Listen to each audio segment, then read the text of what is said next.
बिस्मिल्लाहिर्रहमानिर्रहीम। अस्सलाम वालेकुम। मैं हूं आपका होस्ट चौधरी फाज़ेर और अपने ऑफिशियल यूट्यूब चैनल उसमें आपको वेलकम कहता हूं। आज दो टॉपिक पे बात करेंगे। नंबर वन, कल से एक डिबेट शुरू हुई है इंडिया के अंदर पर्टिकुलरली। वो ये बात कर रहे हैं जी कि रविंद्रा को जो बॉल लगी है वो इस वजह से लगी है रचिन रविंद्रा को कि फ्लैश लाइट जो थी, जो एलईडी लाइट्स थी, उससे बॉल की विजिबिलिटी ख़त्म हो गई, उसकी वजह से उसको हेड पे बॉल लगी, इंजर्ड हो गए। देखें, अगर आपने criticism for hack of criticism for sake of criticism ही करना है तो there is no use of it. आपको लॉजिकल बात करेंगे तो ऑब्वियसली उसको सुना जाएगा। मैं इसलिए बात कर रहा हूँ, मैंने पूरा मैच कवर किया, उससे पहले एक दिन सर्मनी थी, उसमें मैं पूरा टाइम मौजूद था।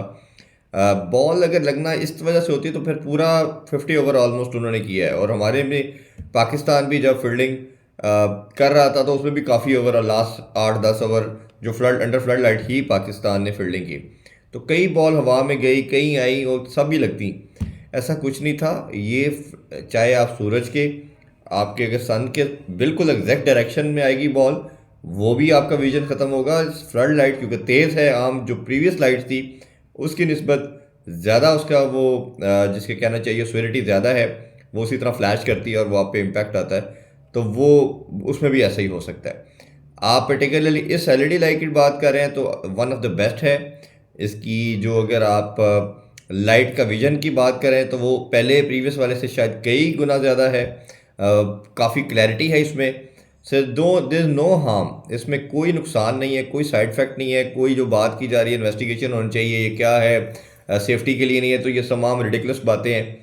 ऐसा बात करना, इसको ऐसा करना, तो मेरा ख्याल है that is absolutely ridiculous thing. और इस पर मेरा ख्याल है कि आप एक हेट्रेड के अंदर बात करते रहें तो वो उसका कोई फ़ायदा नहीं है। तो मेरी यही रिक्वेस्ट है ख़ास तौर पे जर्नलिस्ट लोगों से, जो एक मीडिया का काम एग्जैक्ट अच्छी चीज़ फैलाना होता है ना कि negativity, but for sake of it कि पाकिस्तान के ख़िलाफ़ कोई भी चीज़ है उस पर बात करनी है, तो ये बड़ा एक मेरा ख्याल है वियर्ड और बुरा मैसेज आपकी तरफ से।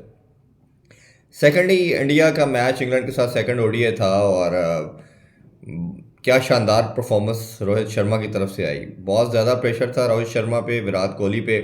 कैप्टन पे हमेशा ही एक एडेड प्रेशर होता है, कप्तानी का भी होता है, फिर आपकी अपनी टीम में जगह ना बन रही हो तो प्रेशर आता है।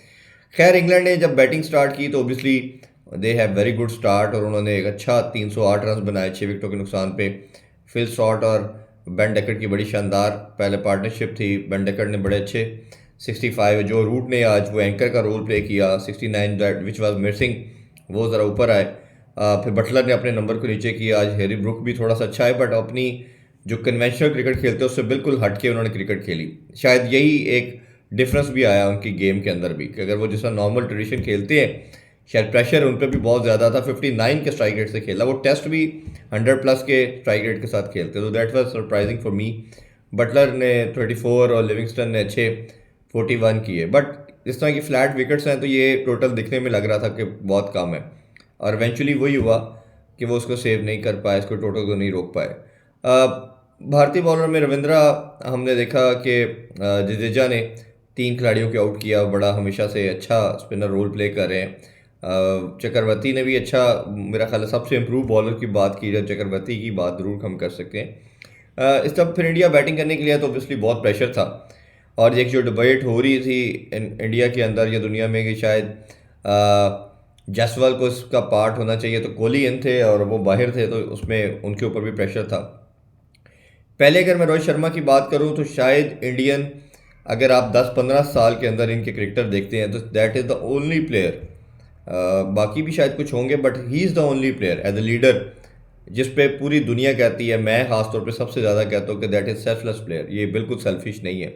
अगर आप वर्ल्ड कप की इनिंग्स भी कोहली की देखेंगे, जो इंडिया फाइनल जीता है, वर्ल्ड कप टाइटल अपने नाम किया, वो भी सेल्फिश इनिंग्स थी।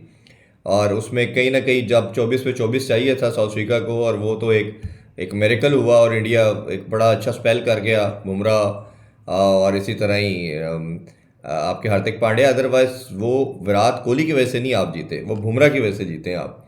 या आप ये कह सकते हैं कि कैच वो एक्स्ट्रा ऑर्डिनरी वो था या नहीं, वो भी एक डिबेटेबल बात है, बट वो कैच की वजह से आप वर्ल्ड कप जीते हैं। तो वो एक जो एम्बिग्यूटी है ना लोगों के माइंड के अंदर, वो मैं क्लियर करता चलूँ, वो ऐसे है। बट एक ये चीज़ थी, रन्स कर रहे थे या नहीं कर रहे थे, रोहित शर्मा सेल्फलेस थे और आज उन्होंने प्रूव किया।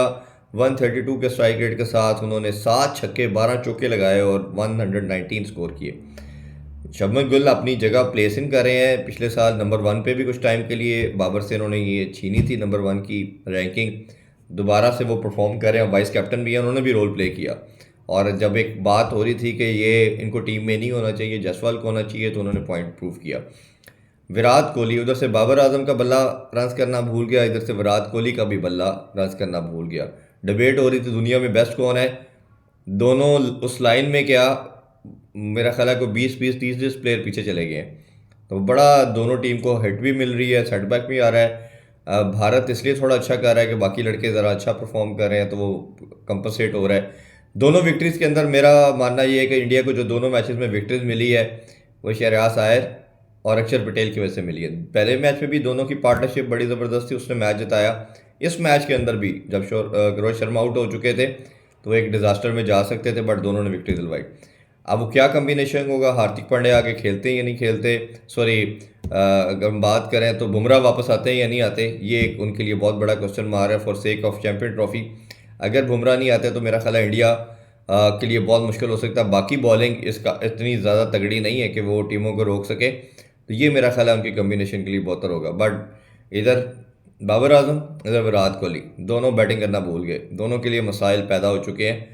बहुत मुश्किल लग रहा है लेकिन एक बात हम ज़रूर कर सकते हैं कि विराट 37 के हैं, बाबर अब 30 के हैं, तो ये आप एज का ज़रूर मार्जिन विराट कोहली को दे सकते हैं। But problematic part for both countries.